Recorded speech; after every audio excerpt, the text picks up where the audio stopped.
खुशामदीद कहते हैं नाज़रीन, आपको बहुत बहुत ईद मुबारक। ईद के मौके पर एक दूसरे से मिलना, मिल बैठना, पुरानी बातें करना, गप्पे मारना, हंसना खेलना, ये सबसे ज़्यादा फैसिनेट करता है।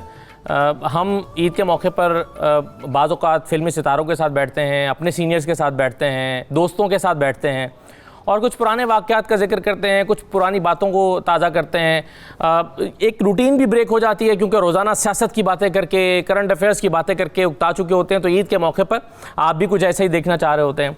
तो आज ये जो ईद हम मना रहे हैं, इसमें थोड़ा सा मुख्तलिफ ये है कि ये ज़रा कोरोना से मुतासरा ईद इसको कहना चाहिए। और इस ईद पे उस तरह से मसरूफियत शायद नहीं रही या कम रही हैं। ईद की नमाज़ अदा करने के दौरान भी बहुत सारे लोग इस अफसोस का इजहार करते हुए नज़र आए कि वो ईद गले नहीं मिल पा रहे, जो कि एक रिवायत है और बड़ी शानदार रिवायत है। तो बहरहाल किसी हद तक की मुतासरा तो रही। तो कितनी मुख्तलिफ रही ये ईद माजी से। तो हमारे साथ आज जो मेहमान मौजूद हैं, इस यहाँ से स्टार्ट करते हुए, शुरू करते हुए बस आगे चलेंगे और फिर हम कुछ माजी की बातें करेंगे, कुछ पुरानी बातों को ताज़ा करेंगे, याद करेंगे और कुछ दिलचस्प चीज़ें आपके सामने रखेंगे। मेरे साथ इरशाद अहमद आरिफ साहब मौजूद हैं, सीनियर सहाफ़ी हैं। इरशाद साहब बहुत शुक्रिया, आपको ईद मुबारक, खुशामदीद।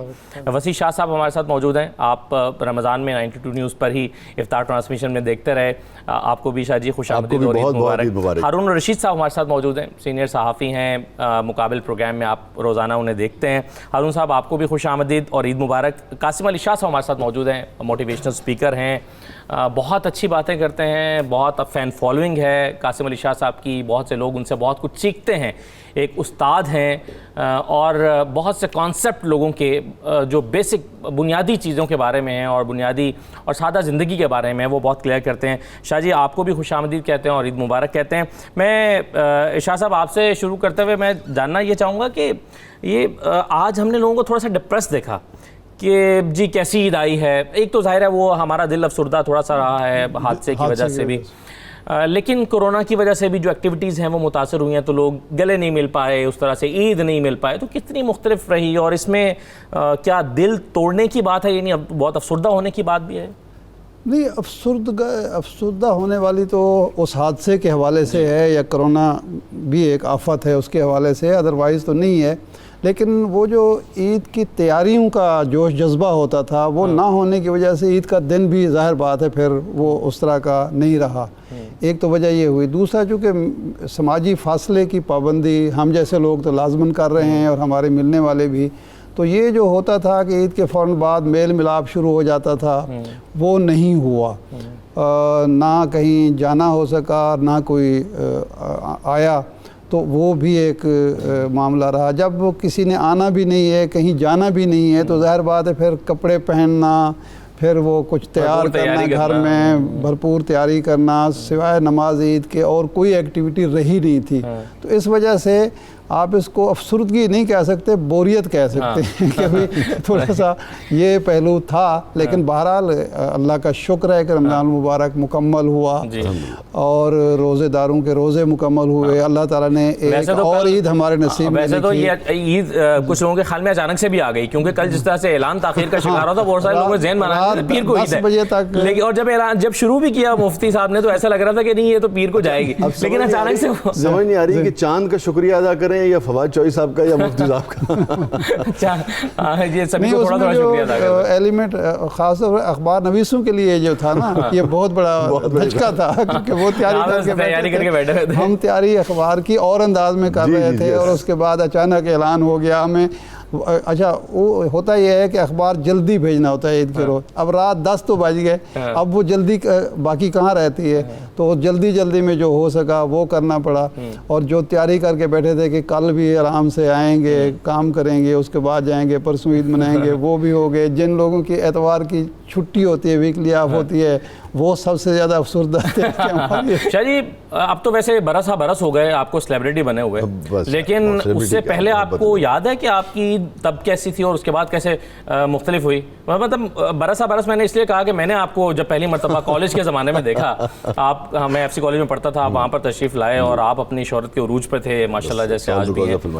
तो वहाँ पर किसी ने शोर उठा कॉलेज में कि वसी शाह हैं। तो हमने कहा हम भी देखते हैं, जाके दीदार करते हैं वसी शाह का। तो हम जब बढ़े तो वसी शाह साहब लड़कियों के हुजूम में खड़े थे, तो वो मुझे आज भी मंजर याद है कि वसी शाह साहब को लड़कियों ने घेरा हुआ था और मेरी मुलाकात नहीं हो पाई थी। मैं आपको एक बात बता मेरे लिए, मैं उन लोगों में से हूँ जिनको बहुत जल्दी इस मुल्क में अल्लाह ताला ने मोहब्बत और इज़्ज़त और उससे नवाजा, बहुत लोगों को बहुत ही प्यार मिला।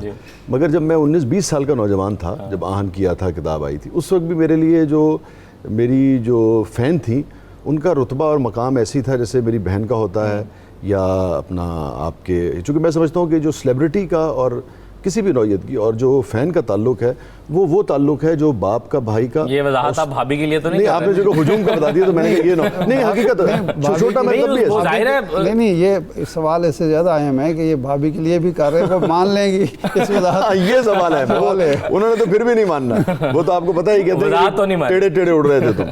तो ये बड़ा खूबसूरत रिश्ता होता है। तो हुजूम में बताने का मकसद है कि हुजूम ज़रूर होगा, यकीनन होगा, लेकिन वैसे ही हमारे लिए वो काबिल एहतराम होती हैं जैसे आपकी बहन है, आपकी बेटी है। सवाल मेरा ये था कि एक सेलिब्रिटी बनने से पहले की ईद और उसके बाद की ईद में क्या फ़र्क होता है? यार देखें, ये फ़र्क है कि इस ईद को, इस कोरोना को भी, इस हादसे को भी सब भूल जाएंगे। हादसा तो खैर एक अलग से आ गया, लेकिन कोरोना तो एक तसलसल से चल रहा था।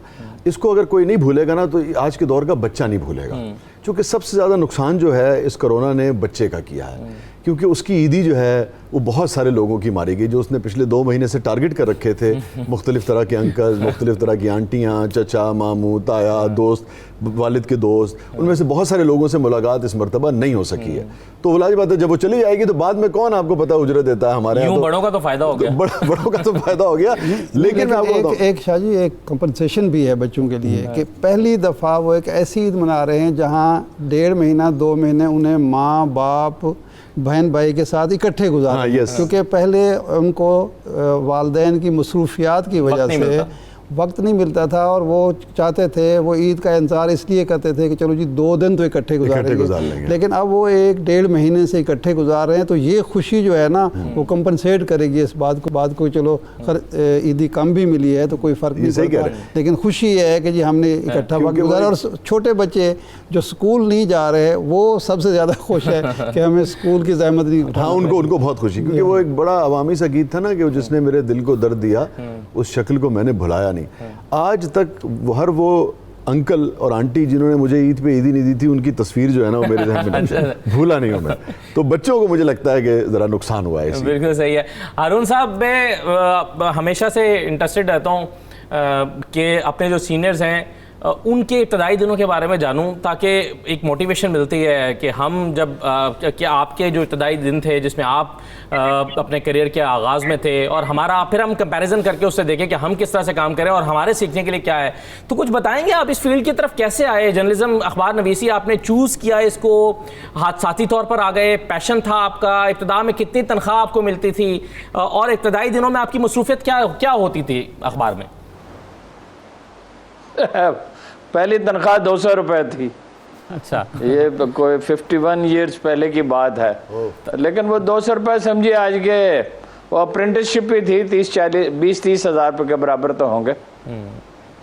और जर्नलिज्म में आने का फैसला खुद किया, वरना ख़ानदान के लोग राज़ी नहीं थे और बड़ी मुश्किल से गुजरे घर वालों को मनाने के लिए। खैर किसी न किसी तरह मान गए और 6-7 साल मुझ पर तरस खाते रहे कि किस मुसीबत में फंस गया। अच्छा भला MBBS डॉक्टर बन सकता था, CSS कर सकता था, मगर ये कि ग्रेजुअली बहरहाल हालात बेहतर होते गए तो ठीक हो गई सूरत हाल। अच्छा, तो हारून साहब, इब्तदा में आप क्या काम किया करते थे और कब आपको लगा कि बड़े सही जगह पर आप आ गए हैं और वहाँ से आपको फिर आपका राइज शुरू हुआ, उरूज मिलना शुरू हो गया? नहीं, वो तो पहले दिन से ही मुझे ख्याल था कि मैं ठीक जगह पे हूँ और मुझे कोई शुबा नहीं था कि इंशाल्लाह अगर मेहनत की जाए, और मेहनत बहुत करनी पड़ती थी, मुशक्क़त अब उसका अंदाज़ा नहीं हो सकता, इसलिए कि बग़ैर टेप रिकॉर्डर के मॉनिटरिंग करनी पड़ती थी। और न्यूज़ रूम में काम करते हुए अचानक हुक्म मिलता था कि वो चले जाएँ, वहाँ एक जलसा है, उसकी रिपोर्टिंग करके वापस आके फिर काम शुरू कर दें और टेंडर नोटिस का तर्जमा कर दें और एक एडिटोरियल नोट लिख दें और ये कॉलम अधूरा रह गया तो इसका एक चैप्टर लिख दें। हमारे उस्ताद थे कोहिस्तान में, तो वो कहते ये कॉलम आज मैं थका हुआ, ये तो मैं मुकम्मल कर दो। शुरू में बड़ा अजीब लगता था और एक एडिटोरियल नोट लिख दें, बड़ी घबराहट होती थी शुरू में, तो जाहिर है लेकिन असातिज़ा अच्छे थे, बहुत सख्त काम लेते थे और टाइम का कोई तसव्वुर नहीं था उस वक्त। सुबह 11 बजे आमतौर पे जाते थे, कभी ज़रा तख़ीर से भी, कभी ज़रा पहले भी, और थक जाते थे तो चले जाते थे। तो अब अलबत्ता कभी कभी अफसोस होता है जो माहौल हो गया है जर्नलिज्म का, वरना बड़ा अच्छा वक्त गुजरा, पूरे 51 ईयर्स गुजर गए और अप्रेंटिसशिप का पीरियड शामिल कर लिया जाए तो इस जून में 52 ईयर्स हो गए। माशाल्लाह, ज़बरदस्त। अच्छा, कासिम अली शाह साहब की तरफ बढ़ते हैं, लेकिन शाह साहब अगर आप भी अपना ये तजुर्बा शेयर करें कि आप कैसे आए अखबार नवीसी की तरफ, चूज़ किया आपने? ये देखें, बचपन में जिन लोगों को मुताले का और ख़ास तौर पर अखबार के मुताले का शौक़ था या मौका मिला ना, उन्होंने ज़रूर सोचा कि मुझे अखबार नवीस बनना चाहिए। अब कितने बन पाए ये तो मुझे नहीं मालूम, लेकिन मैंने कम अज़ कम 5वीं या 6ठी जमात में ये सोचा था कि मौका मिला तो अखबार नवीस बनूँगा। और उसकी वजह ये थी कि असातिज़ा अच्छे मिले, और असल में असातिज़ा ही आगे की रहनुमाई करते हैं। तो उन्होंने हमें अखबार बीनी की, हमारे एक टीचर थे, उन्होंने पूरी क्लास जो थी 5वीं में, वो कहते थे कि अखबार पढ़ना है, आके पहला जो पीरियड होगा उसमें आपने अखबार पढ़ना है। और वो संडे वाले दिन 1 घंटे के लिए बुलाते थे और फिर इम्तिहान लेते थे पूरे हफ्ते का, जी कौन कौन सी खबर ये वो। इतनी समझ तो नहीं थी उस वक्त। 6ठी में फिर एक लिख के भेजा, उस वक्त नया नया मशरिक़ अखबार आया था, वो छप गया छोटा सा। उससे वो फिर हौसला बढ़ गया कि जी कुछ ना कुछ करना चाहिए। और मैं हारून साहब से 10 साल बाद सहाफ़त में आए हूँ, 600 रुपये उस वक्त तनख्वाह थी। तो ये तो बचपन में था, मौका जब मिला अल्लाह तबारक तआला ने दे दिया, और अच्छे इदारों में यानी काम करने का। अगर वीकली में मंथली में किया तो वो फर्स्ट क्लास मंथली था, फिर वीकली में किया, फिर अखबार में आए तो बड़े अखबार से मुल्क का जो चैलेंजिंग दौर कौन सा था आपके कासिम से? सर, चैलेंजिंग दौर हर दौर रहा है, आज भी है, पहले भी था। हर दौर में मुख्तलिफ़ किस्म के चैलेंज होते हैं। कभी मसलन हमें सेंसरशिप का चैलेंज होता था जनरल ज़िया-उल हक़ के दौर में, उस दौर में मैं आया हूँ बाकायदा सहाफ़त में, तो बहुत बड़ा चैलेंज था। उसके बाद आज़ादी मिली, आज़ादी मिल गई, कागज़ात में हमें आज़ादी मिल गई, लेकिन माफियाज आ गए कि हमने सिर्फ अपने लिए नहीं लिखना, अखबार के लिए लिखना, उनका साथियों का ख्याल रखना जो कराची में जिनकी लाइफ एट स्टेक है। वो भी एक दौर था। फिर हमारे जो सियासी जमातों का रवैया है, बज़ाहिर वो बड़े जमहूरियत पसंद और आज़ादी सहाफ़त का अलमबरदार, लेकिन हमें पता है, हारून साहब को पता है कि किस किस्म के हमें दबाव का सामना करना पड़ता था। तो चैलेंज हर दौर में होता है। तो मैं आपसे और हारून साहब से पूछता हूँ कि कोई अगर आप एग्जाम्पल शेयर करना चाहें कि किस किस्म का दबाव रहा, और कोई वाक़या इस तरह का शेयर करना चाहें तो ज़रूर कीजिएगा। इसके बाद वापस बातें करते हैं, हमारे साथ रहिए।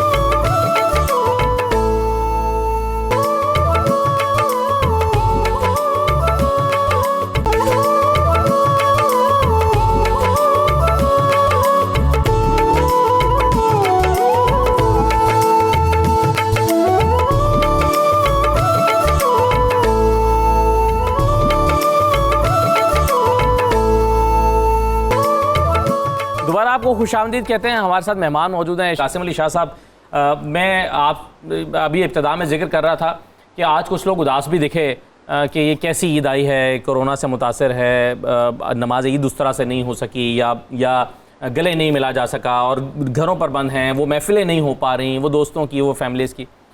तो लेकिन हर जो कमज़ोर चीज़ होती है उसमें से एक मुस्बत पहलू भी तलाश कर सकते हैं।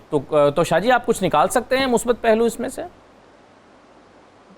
सर देखिए, इस तरह का एक जो ईद का आना है, ये एक याद के अलावा कुछ नहीं है। किसी वक्त में हम जो हमारे बच्चे हैं, या अल्लाह ताला सेहत और जिंदगी हमारी भी रखे, हम किसी वक्त में इसको हवाला बना के कहेंगे कि ऐसी ईद थी जिसमें हम इतनी दुनिया को मिल नहीं सके, गले नहीं मिल सके, उस तरह से ईद एंजॉय नहीं कर सकते जिस तरह हर साल करते रहे हैं।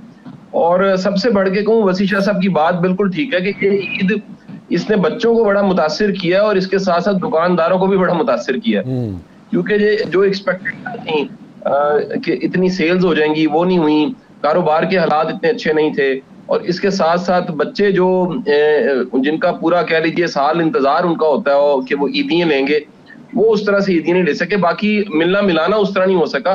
तो इसमें मुस्बत तो मेरा ख्याल है दुनिया का हर वाकया उसको मुस्बत खुद ही बनाना पड़ता है, इसमें मुस्बत तो कोई ऐसा नहीं कहा जा सकता, लेकिन ये एक याद की शक्ल में जरूर रह जाएगी कि इस तरह की ईद ना पहले देखी, ना सुनी, ना जानी। आपकी यूजुअली ईद पे क्या मसरूफियत होती है शाह जी?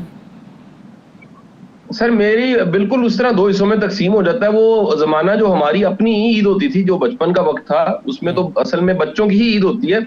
बड़ों की ईद जो है वो तो सोशल सर्कल ही होता है, दोस्तों का मिलना मिलाना, फैमिली कह लीजिए, बहनें आ गई, भाई आ गए, और सबके साथ को खाना पीना हो गया, तो पूरे महीने की जो एक्टिविटीज हैं वो शेयर हो गई, तो इस तरह से ईद गुजर जाती। बिल्कुल सही है। अच्छा हारून साहब, मुझे ये बताइए कि आप जैसे अभी शाह साहब कह रहे थे कि मुख्तलिफ औकात में दबाव का भी सामना करना पड़ता है अखबार नवीसों को, ये आपके ख्याल में सबसे ज़्यादा इस हवाले से बुरा या बदतरीन तो मैं नहीं कहूँगा, लेकिन जो यादगार दौर कौन सा गुजरा आपका जिसमें आपको ज़्यादा इस किस्म का दबाव झेलना पड़ा हो, और कोई ख़ास वाक़या आपको भी शेयर करना चाहिए? नहीं, दबाव वगैरह हमने कभी नहीं झेला, तो वो प्रॉब्लम्स हमेशा रहे, माहौल इतना गंदा कभी नहीं था। और फिर इस गंद के खिलाफ मीडिया उठा नहीं है, यानी मीडिया में बहुत कम लोग हैं जो ये आवाज़ उठाते हैं कि पीटीआई वाले और नून लीग वाले क्या कर रहे हैं, और लेकिन उसका इलाज होता है। वो ब्रिगेडियर सुल्तान साहब थे एक पाकिस्तान आर्मी में, उनकी खुद भी एक किताब लिखी है और उनके बारे में बहुत लिखा गया। कहा जाता था कि ऐसा बहादुर सिपाही कभी पैदा नहीं, उन्हें तमगा भी दिया, यानी जो बेस्ट मिलिट्री कॉलेज है पाकिस्तान का, मिलिट्री कॉलेज जेहलम ने, कि ये हमारा सबसे बहादुर फर्जंद है। वो कहते थे दुश्मन उतना ही बहादुर होता है जितने आप बुज़दिल हो, और जितने आप बहादुर हो वो उतना ही झिझकता है, अगर आप ये तय कर लें। इसलिए अल्लाह के फजल से वो लम्हा तो हमारी ज़िंदगी में कभी नहीं आया ना। हमने दफ्तरों में ये देखा, दफ्तरों में भी बाज़ औक़ात ऐसा हो जाता था कि कोई आदमी जो है उसका रवैया ठीक नहीं है, तो इस्तीफ़ा उसकी खिदमत में पेश किया और कमरे से बाहर निकल गए। और हारून साहब, बहुत सारे ये रहा वो सेंसरशिप का ज़माना, मुख्तलिफ सियासी जमातों के बहुत से सरबराहान के साथ आपके ताल्लुकात रहे हैं। नवाज शरीफ साहब को बेनज़ीर भुट्टो साहिबा हों, आसिफ जरदारी साहब हों, अल्ताफ़ हुसैन हों या इमरान खान साहब हों, सबसे शाइस्ता सियासतदान आपने किसको पाया? चौधरी शुजात साहब को भी शामिल कर लें। सबसे शाइस्ता आदमी यहाँ चौधरी शुजात भी हैं, फ़ख्र इमाम हैं, और कई लोग हैं, मुमकिन है इस वक्त बात नाम जहन में ना है, लेकिन ये है कि तनकीद के मामले में मैं आपको एक अजीब बात बताता हूँ। यानी सबसे ज़्यादा तनकीद जिन लोगों पे मैंने की वो मौलाना फजलुर रहमान है, मगर उनकी पार्टी ने गाली गलौज कभी नहीं की। जमात इस्लामी वाले तनकीद करते हैं जवाब में, लेकिन कम ही करते हैं, मगर गाली गलौज उन्होंने कभी नहीं की। इस्लामी जमीयत तलबा वालों का रवैया अलबत्ता मुख्तलिफ था, एक ज़माने में उन्होंने धमकियाँ भी दी जब इमरान खान वाला वाक़या पेश आया। लेकिन मैं ईमानदारी से आपसे अर्ज़ करूँ कि एक ज़माने में कराहत और कोफ्त होती थी, अब कम होती है। अब ये बात समझ में आ गई जो जनाब जुनैद ने कहा था, जुनैद बगदाद ने, कि अज़ल से ऐसा ही होता है और अब तक कैसा ही होता रहेगा, ये कारोबार दुनिया है। हुसैन बिन मंसूर हल्लाज से कहा था। अच्छा वसी शाह साहब, ये बताइए कि आपने बहुत से काम किए और कर रहे हैं, मतलब शायरी भी की, अदाकारी भी की, ड्रामे भी लिखे, अदाकारी बहुत कम आगाज़ में की, लेकिन फिर उसके बाद फिर ड्रामे बहुत से लिखे, जी, मेज़बानी की। आपको सबसे ज़्यादा मज़ा किस काम में आया, जिस काम में ज़्यादा पैसे मिलते हैं? नहीं खुदा नहीं, मैं कभी ऐसा, मैं आपको बताऊं, मैं एक शो से वाबस्ता रहा, और जो हमारे दोस्त एक इदारे में बड़ी अहम पोजीशन पे थे, मैंने उनसे कहा कि यार ये इदारा मुझे, अगर मैं जो शो कर रहा हूँ ये अगर 20 रुपए मुझे मिलते हैं, लेकिन मैं अपनी मर्ज़ी का शो करना चाहता हूँ, आप मुझे 10 दे दें। पैसा कभी, अल्हम्दुलिल्लाह, ये मेरे हमारे बड़े हैं इरशाद भाई, हारून भाई से बेपनाह दोस्ती है, बहुत शफकत करते हैं मेरे पे, जानते हैं, कभी नेवर, कभी पैसा प्रायोरिटी इस हवाले से नहीं रहा। कोशिश ये की कि अपनी मर्ज़ी का काम करें। मर्ज़ी का काम करने का बाज़ औक़ात आपको मीडिया में मौका नहीं मिलता, लेकिन मुझे कह लेने दें, मर्ज़ी का काम ये था, जैसे 92 में इस मरतबा हमने ट्रांसमिशन की थी, तो आप यकीन करें कि इस वक्त मुझे जितने मुआवजा 92 ने दिया है, अगर इसका 3 गुना भी कोई और देता किसी और तरीके से करने का, तो खुदा की कसम मैं वो नहीं करता, ना आगे करूंगा। अगर मुझे ये मौका मिलेगा तो मैं कम मजा किस चीज में आ रहा है काम? मजा जो है, ये तो एक बात होगी, लेकिन शायरी जो है ना, वो तो ज़मीन के सफ़र में आसमानी चीज़ है। वाह वाह। तो शायरी जैसी तो कोई चीज़ है ही नहीं। और यानी कि अखबार नवीसी भी किया आपने, कॉलम भी लिखा? जी, वो उसमें होता ये है, देखिए बुनियादी तौर पे एक ही काम है। अदाकारी छोड़ने की इब्तिदा में न करने की वजह यही थी कि वो एक अलग से काम था, अलग से शोबा था। अखबार नवीसी है, अखबार नवीसी उस तरीके से नहीं, लेकिन कॉलम निगारी जिसे आप कह लीजिए वो है, या शोज़ हैं, ये बुनियादी तौर पर सारे इल्म से जुड़े हुए जी चीज़ें हैं। आप जो पढ़ते हैं उसका इजहार जो है बाज़ औक़ात फॉर्मेट जो है वो मुख्तलिफ होता है। कुछ का इजहार शायरी के ज़रिए होता है, कुछ चीज़ों का इजहार जो है वो कॉलम के ज़रिए हो जाता है। बाज़ औक़ात आप मिसाल के तौर पे जैसे दीन जो है मेरा वो बड़ा, यानी कि मैं दीन का तालिब इल्म हूँ और मुझे बहुत ही अच्छा लगता है दीन के बारे में पढ़ना, ओवरऑल अदियान के बारे में पढ़ना, लेकिन मेरे लिए ये मुमकिन नहीं है कि मैं शायरी के अंदर उसका उस तरीके से भरपूर इजहार जो है वो कर सकूँ। तो जैसे ये 92 का प्लेटफॉर्म था, या मजहबी ट्रांसमिशन जो है आप उसका हिस्सा करते हैं तो उसका इजहार हो जाता है। इस तरीके से अब जब मैं ये ट्रांसमिशन कर रहा था तो जो मेरी पॉलिटिकल व्यूज़ हैं, पॉलिटिकल आइडियोलॉजीज़ हैं, या सियासत के हवाले से या सियासी अमूर पे अगर आपने कोई बात करनी है तो वो उस प्रोग्राम में मुमकिन नहीं था, चूँकि एक दायरा उसके गिर्द लगा हुआ था और बड़ी मकबूलियत जी, मिली बस प्रोग्राम को, बहुत सारे दोस्त साथ थे और उसमें थोड़ा सा मेरा भी हिस्सा था। तो लेकिन सबसे खूबसूरत चीज़ जो मुझे लगती है वो शायरी है। अगर ये मेरे बहुत सारे माली मामला ज़िंदगी के हल हो जाए, जो अल्लाह ने चाहा कि हो जाएंगे इंशाल्लाह, तो वो शायरी करेंगे बैठ के और कुछ नहीं हल तलब है। वो हज़ारों ख्वाहिशें ऐसी कि हर ख्वाहिश पे दम लिखी। याद है आपको पहला शेर कब कहा था और क्या कहा था? पहला शेर याद है आपको? यार पहला शेर मैं इसलिए नहीं सुनाऊंगा कि मेरे दो उस्ताद यहाँ तशरीफ फरमा है, इरशाद भाई और हारून भाई, वो बेवजन था। हाँ, और बड़े बाज़ खौफनाक हद तक बाज़ नहीं, लेकिन आप बेवजन शेर सुना दें और कहें मैंने 5वीं क्लास में लिखा था। तो मैंने 5वीं से भी पहले लिखा था। तो फिर मेरे वालिद साहब की जब डेथ हुई थी मैं 8 बरस का था, 8 साल का, उस वक्त मैंने पहला शेर लिखा था। तो मुझसे आप पहला ना पूछिएगा, वो ऐसे भी जरा जज्बाती किस्म का है बहुत। चले पहला बावज़न शेर जो है वो बता दें। हाँ, पहला बावज़न शेर मुझे याद है, जिसमें मुझे सरगोदा शहर के जो अहले इल्म थे, डॉक्टर वजीर आगा की जो महफिल होती थी उसमें जिसमें दाद हुई थी, वो शेर डिस्कस हुआ था और जो सीनियर लिखने वाले थे उन्होंने कहा था कि अच्छा इस नौजवान में बहुत इम्कानात हैं शायरी के। ये उनके अल्फाज हैं। मुझे वो था, तुम्हें भुलाना ही अव्वल तो दस्तरस में नहीं। वाह। हारून भाई शेर सुनिएगा, शाह साहब आप भी सुनिएगा। तुम्हें भुलाना ही अव्वल तो दस्तरस में नहीं, जो इख्तियार भी होता तो क्या भुला देते। वाह वाह वाह, ये पहला शेर, बहुत खूब। ये पहली गजल भी थी जो सरगोदा के एक जरीदे में छपी। क्या बात है, बहुत खूब। तुम्हें भुलाना ही अव्वल तो दस्तरस में नहीं, जो इख्तियार भी होता तो क्या भुलाते। समातों को मैं ताउम्र कोसता सैयद, समातों को मैं ताउम्र कोसता सैयद, वो कुछ ना कहते मगर होंठ तो हिला देते। वाह वाह, ये पहली गजल। वाह वाह वाह। एक छोटा सा ब्रेक ले लेते जी, ब्रेक के बाद वापस बातें करते हैं। हमारे साथ रहिए।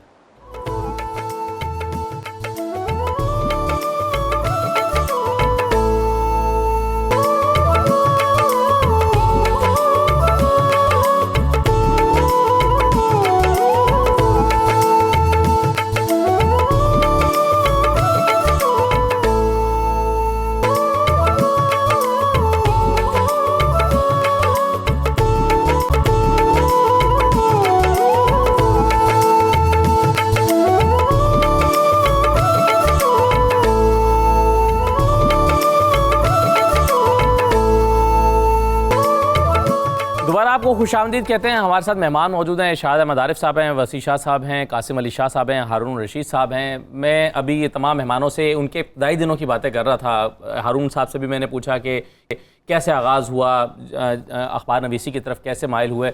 इरशाद साहब से भी और वसी शाह साहब से तो हमने इनका इब्तदाई शेर भी सुना।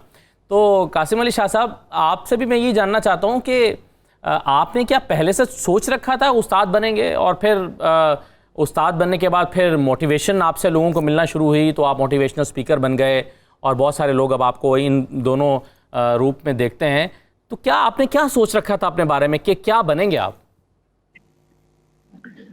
असद भाई, मैं पढ़ा रहा था बड़ी यंग एज से। आई वाज 18 ईयर्स, 18 साल मेरी उम्र थी और FSC कर रहा था। मैं तब से पढ़ा रहा हूँ और कह लीजिए पढ़ाने में एक जो हिस्सा था पढ़ाने का, जो क्लासरूम का आखिरी को 10 मिनट का टाइम होता था, उस 10 मिनट में मैं बच्चों को एथिक्स और वैल्यूज की बात करने लग पड़ता था। और मुझे नहीं पता था अल्लाह ताला ने ये मेरी पहचान बना देनी है कि मैं मोटिवेशन, एथिक्स और प्रोफेशनल मैनेजमेंट और इस तरह की सारी चीजों को मैं एज प्रोफेशन ले लूंगा। और ज़ुबान में इतनी पढ़ाने में गुजरा, लेकिन आखिरी अल्लाह ने बस ये करम किया जी। और इसमें गुड लक ये भी रही कि उस्ताद बड़े अच्छे मिल गए, इंस्पिरेशंस मिल गई। हमारी जिंदगी में जो एस्पिरेशन है वो बाद में आती है, इंस्पिरेशन पहले आती है। और अगर आपकी जिंदगी में कुछ संजीदा किस्म की इंस्पिरेशन आ जाए और फिर एस्पिरेशंस बिल्ड हो जाएं, तो फिर बड़ा आसान हो जाता है सफर आपके लिए। तो मैं बड़ा लकी था, कुछ जमाने तालिब इल्मी में इशफाक साहब से मुतासिर हो गया और वासिफ अली वासिफ साहब से मुतासिर हो गया। इस तरह कह लीजिए जितने बड़े उस्ताद हैं, अहमद रफीक अख्तर साहब, सरफराज शाह साहब, इन सब से मैं बड़ा मुतासिर हूं, इन सबसे मैंने बड़ा कुछ सीखा। तो शाह जी, अगर उस्ताद ना होते तो मुतबादल क्या होते? कभी होता है ना, दिल करता है मैं आर्टिस्ट होता या मैं कुछ होता या क्रिकेट खेलता, क्या आपके जहन में है? असद, मैं अगर 100 बार भी अल्लाह दुनिया में भेजे मैं उस्ताद ही बनूंगा। वाह। मुझे इस प्रोफेशन में जितनी इज्जत मोहब्बत मिली है, मैं समझता हूं कि मैं किसी भी प्रोफेशन में होता शायद ये मोहब्बत और इज्जत मुझे ना मिलती। सही, बिल्कुल सही है। अच्छा इरशाद साहब, मैं अभी हारून साहब से पूछ रहा था कि सबसे शाइस्ता सियासतदान कौन सा है। आपसे मैं क्या ये पूछ लूं कि सबसे अक्खड़ मिजाज सियासतदान आपने किसको पाया, और कभी ऐसा कोई सियासतदान टक्कर गया हो जिसने बड़ा टफ टाइम दिया हो, या वो एक पंजाबी में कहते हैं अड्डा लगा लेना, कोई अड्डा लगा लिया हो, बड़ा आप तो एनॉय हुए हों, कुछ दिन अपसेट रहे हों उसकी वजह से, ऐसा कोई गुजरे? देखें, जिस दौर में मैंने सहाफ़त शुरू की और हारून साहब ने तो पहले बहरहाल शुरू की, वो शाइस्ता लोगों का दौर था, ख़ास तौर पर सियासत में। यानी आप नवाब नसरुल्लाह ख़ान साहब को देख लें, मुमताज़ महमूद ख़ान दौलताना को देख लें, मौलाना मौदूदी को देख लें, मौलाना शाह अहमद नूरानी साहब को देख लें, मौलाना अब्दुल खान न्याजी देख लें, ये शाइस्ता लोग थे। इनकी महफ़िल में आप बैठते थे, इनकी गुफ्तगू सुनते थे। ये सिर्फ सियासतदान नहीं थे, इनसे आप ज़ुबान भी सीखते थे, शाइस्तगी भी, आदाब भी सीखते थे। अक्खड़ मिजाज जो थे वो पीर साहब पगाड़ा थे। अच्छा। वो उनका एक मखसूस अंदाज़ था बात करने का भी, और अल्लाह ताला उनकी मग़फ़रत करे, बड़े आदमी थे, बड़े ख़ानदान से ताल्लुक़ था उनका। उन्होंने एक ग्रुप बनाया हुआ था हर जगह पे, लाहौर में, इस्लामाबाद में, सिर्फ वही सहाफ़ी उनसे मिल सकते थे, उनके साथ तबादला ख्याल कर सकते थे और उनसे वो खुलते थे। तो एक दफ़ा मेरी ड्यूटी लगी कि जी वो जो मुतलका रिपोर्टर हैं उस अखबार के, वो नहीं हैं, तो आप उसमें महफ़िल में चले जाएं, उन्होंने गुफ्तगू करनी है। मखदूमज़ादा हसन महमूद साहब के घर वो ठहरते थे। तो मैंने कहा जी वो मुझे आने देंगे, जी हमने कह दिया वो आने देंगे। मैं चला गया, वो 4 सहाफ़ी सीनियर जो थे, 5 और मौजूद थे, छठा मैं था, और मैं उनमें वैसे भी सबसे जूनियर था। तो पीर साहब जब तशरीफ़ लाए तो उन्होंने कहा भाई ये कौन है? एक सीनियर जो थे उन्होंने कहा जी ये इरशाद आरिफ हैं, फ़लाँ अखबार से हैं। अच्छा भाई ठीक है जी। तो मुझे किसी ने कहा था कि वहाँ वो कोई भी बात ऐसी हो सकती है, ज़रा प्रिपेयर रहना। अच्छा। तो और फिर उन्होंने नुस्खा भी बताया कि क्या तरीका होगा उससे निपटने का। तो वो जब बात हुई तो मैंने सवाल किया, उसने कहा भाई तुम्हें तो मैंने नहीं बुलाया, तुम क्यों बोल रहे हो? तो मैंने कहा पीर साहब मैं सहाफ़ी नहीं हूँ, आपका मुरीद हूँ। अच्छा फिर ठीक है, हाँ पूछो क्या कहते। तो वो मेरी जान छूट गई। तो वो एक अक्खड़ मिजाज आदमी थे। बाद में मैं मुलाकात रही, मैं जाता रहा, बड़ी मोहब्बत शफ़क़त करते थे, और उस वक्त भी उन्होंने बहुत किया।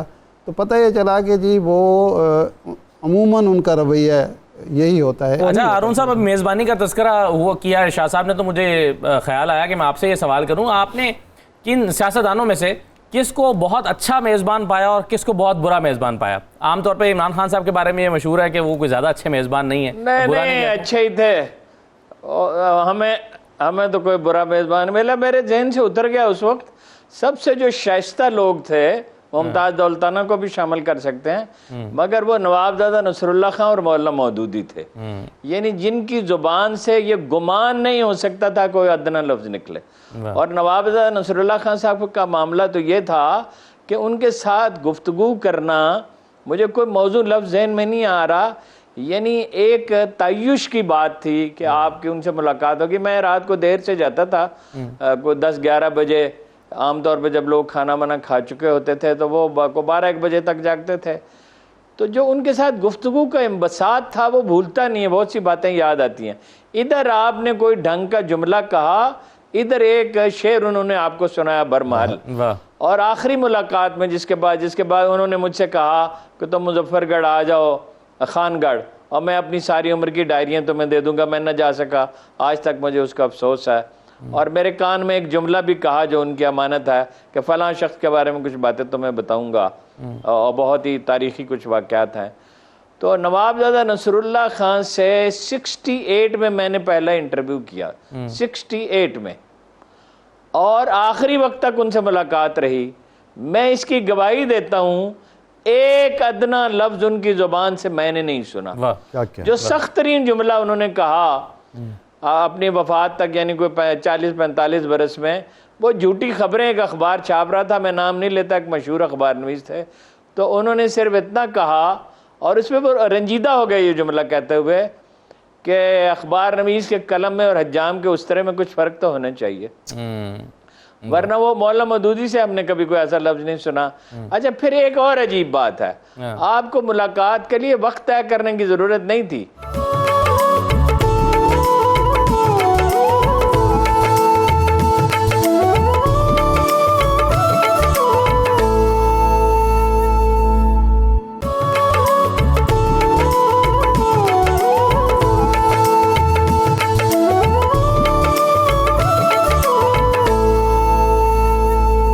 अच्छा, अब हारून साहब, इस वक्त तो जर्नलिज्म जो है ना, उसके भी कुछ सहल पसंद भी हो गए हैं। हम देखते हैं व्हाट्सएप पे रिपोर्टिंग हो रही है, नहीं एक रिपोर्टर एक इवेंट को कवर कर रहा होता है, वो व्हाट्सएप ग्रुप में डालता है, वो सब अपने अपने इदारों में भिजवा देते हैं। यही वजह है कि एक गलती छपती है तो सब जगह पे वो गलत कोड हो जाती है और सुप्रीम कोर्ट अगले दिन सबको बुला लेती है।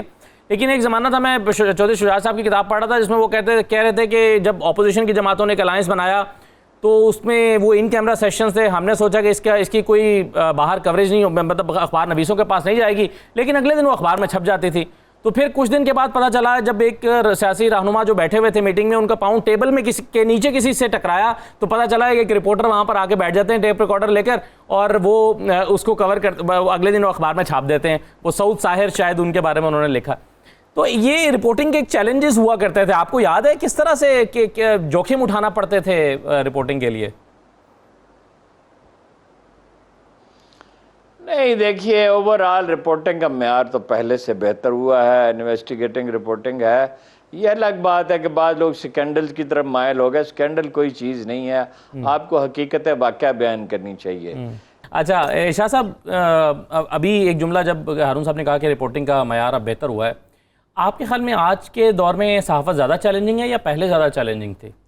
मैं अर्ज़ करूँ कि ये चैलेंजिंग हर दौर में रही है, आज के दौर में इसलिए ज़्यादा है कि अब जो पहले जो रिसोर्सेज थे ना अखबार नवीसों के पास, वो कम होते थे, उनको फुटवर्क बहुत ज़्यादा करना पड़ता था, पैदल चल रहे हैं, साइकिल पे जा रहे हैं, या अब सारा कुछ मौजूद है। इसके बावजूद अगर एक रिपोर्टर नाकाम रहता है तो इसका मतलब है कि वो बड़ी नाकामी है। मेरे में कभी कभी सवाल ये आता है शाह साहब कि अब तो जैसे बहुत सारे लोग इसलिए आते हैं कि उन्हें बहुत शोहरत मिलेगी टेलीविज़न पर या अच्छे पैसे मिलते हैं जर्नलिज्म में। उस ज़माने में लोग क्यों ये जर्नलिज्म ज्वाइन करते थे, जब आप 12 घंटे 15 घंटे आपने काम भी करना है, पैदल चलना है, फिर वो चैलेंजिंग भी है, ज़्यादा तनख्वाह भी नहीं थी। मैंने इब्तिदा में जो अर्ज़ की थी ना कि कम अज़ कम मेरी नस्ल है, हारून साहब के हमसे पहले जो लोग हैं, वो बाई चॉइस आते थे, वो इसलिए नहीं आते थे कि तनख्वाहें मिलेंगी। बिल्कुल सही। अच्छा शाह जी, इस वक्त बहुत से नौजवान जो हैं वो अच्छे शेर कह रहे हैं, रहमान फारिस अच्छा कह रहे हैं, तहजीब बहुत अच्छा कह रहे हैं, उमैर नजमी हैं और अली ज़रियून हैं और बहुत सारे लोग हैं, कराची के कुछ दोस्त हैं। आपका पसंदीदा नौजवान शायर कौन सा है? यार, ये आपने जितने नाम लिए ना, ये सारे बड़ा अच्छा शेर कह रहे हैं, और किसी एक का जिक्र इसलिए है कि सब अपना एक फ़िज़ा कायम करता है। शायर जो है अपनी जमालियात की अपनी एक फ़िज़ा जो है वो कायम करता है, और वो सारे मंजर जो है आपको अच्छे लगते हैं। जैसे फूल होता है ना, मतलब ये मुख्तलिफ़ कलर्स के फूल हैं, तो आपको गुलाब भी इसमें है, इसमें दीगर फूल जो हैं वो भी हैं, उनकी खुशबू भी मुनफरिद है, उनका जो रंग जो है वो भी मुख्तलिफ है। ये सारी चीज़ें आपको अट्रैक्ट करती हैं। तो आपने बिल्कुल ठीक नाम लिए। इसमें एक नाम और आप डाल लें, अम्मार का। अम्मार भी बहुत अच्छा शेर, बहुत अच्छा शेर। तो ये पाँचों छः जो है ये बहुत अच्छा शेर कह रहे हैं, इसमें कोई शक नहीं। तो कुछ सुना दें सर। मैं आपको वही जिसका आप जिक्र कर रहे थे वो सुना देता हूँ जी। और हारून साहब चूँकि उर्दू के, मैंने आपको बताया, हमारे दो उस्ताद यहाँ बैठे हैं जी, तो ज़रा संभल के संभल के सुना। हाँ, वो क्या कहें तुझसे कि किस किस के करम हैं हम हैं। वाह। क्या कहें तुझसे कि किस किस के करम हैं हम हैं। यही साफ़ियों की जो उन्होंने अपना पूरी जो कथा सुनाई है वो यही है कि क्या कहें तुझसे कि किस किस के करम हैं, हम हैं कुछ तेरी दुनिया के सितम हैं, वाह हम हैं वाह क्या कहें तुझसे कि किस किस के करम हैं, हम हैं कुछ तेरी दुनिया के सितम हैं, हम हैं साकिया हिफ्ज़ मरातिब का ज़रा ध्यान रहे, वाह वाह वाह या साकिया हिफ्ज़ मरातिब का ज़रा ध्यान रहे, जाम लगता है कि मयार से कम हैं, हम हैं वाह वाह वाह साकिया हिफ्ज़ मरातिब का ज़रा ध्यान रहे, जाम लगता है कि मयार से कम हैं, हम हैं और हाय क्या जान के दरवाज़ा न खोला उसने, वाह हाय क्या जान के दरवाज़ा न खोला उसने, हाय क्या जान के दरवाज़ा न खोला उसने, वाह वाह हाय क्या जान के दरवाज़ा न खोला उसने, हम पुकारा ही किए यार ये हम हैं, हम हैं वाह वाह हाय क्या जान के दरवाज़ा न खोला उसने, हम पुकारा ही किए यार ये हम हैं, हम हैं और जिनको मजनू भी किया करता है झुककर आदाब, जिनको मजनू भी किया करता है झुककर आदाब, गरचे इस तरह के आशिक बड़े कम हैं, हम हैं वाह वाह वाह जिनको मजनू भी किया करता है झुककर आदाब, गरचे इस तरह के आशिक बड़े कम हैं, हम हम हैं वाह तूने पूछा है तो अहवाल बता देते हैं, वाह वाह वाह तूने पूछा है तो अहवाल बता देते हैं, बस तेरी याद है और आखिरी दम है, हम हैं शुक्रिया तूने पूछा है तो अहवाल बता देते हैं, बस तेरी याद है और आखिरी दम है, हम हैं और तू ही शिराज़े जान है, तू ही शिराज़े दिल, तू ही शिराज़े जान है, तू ही शिराज़े दिल, जब तलक हम पे तेरे जोर व सितम हैं, हम हैं वाह वाह वाह तू ही शिराज़े जान है, तू ही शिराज़े दिल, जब तलक हम पे तेरे जोर व सितम हैं, हम हैं और ये हमारा है किसी और का लाशा तो नहीं, ये हमारा है किसी और का लाशा तो नहीं, किस लिए आँख के गोशे तेरे नम हैं, अरे ये तो हम हैं, वाह वाह वाह ये हमारा है किसी और का लाशा तो नहीं, किस लिए आँख के गोशे तेरे नम हैं, हम हैं और गैर के दम से है रौनक भी चरागां भी बसी, गैर के दम से है रौनक भी चरागां भी बसी, तेरी महफिल में अगर सब्ज़ कदम हैं, वाह वाह वाह गैर के दम से है रौनक भी चरागां भी बसी, तेरी महफिल में अगर सब्ज़ कदम हैं, हम हैं और साकिया हमसे भी देरीना मरासिम है तेरे, मुझे याद आ गया साकिया हमसे भी देरीना मरासिम है तेरे, ये जो महरूम कदा गर के अलम हैं, हम हैं वाह वाह वाह ये जो महरूम कदा घर के अलम हैं, हम हैं हाय क्या जान के दरवाज़ा न खोला उसने, हम पुकारा ही किए यार ये हम हैं, हम हैं बहुत खूब वसीम भाई बहुत खूब शुक्रिया शुक्रिया आपने बहुत इज्जत अफजाई, थैंक यू सो मच। आमतौर पे ईद के शोज़ पहले से रिकॉर्ड हो जाते हैं ताकि मेहमानों को जहमत ना हो, लेकिन हम ईद के दिन इसलिए कर रहे थे कि ज़रा ईद की फील आपसे ले सकें और आपने ईद के दिन ये इनायत की, बहुत शुक्रिया आप सबका, आपका भी, शाह साहब आपका भी और हारून साहब आपका बहुत शुक्रिया। कासिम अली शाह साहब भी हमारे साथ मौजूद थे। आप सबको जाते जाते एक बार फिर बहुत ईद मुबारक। इजाज़त दीजिए, अल्लाह हाफ़िज़।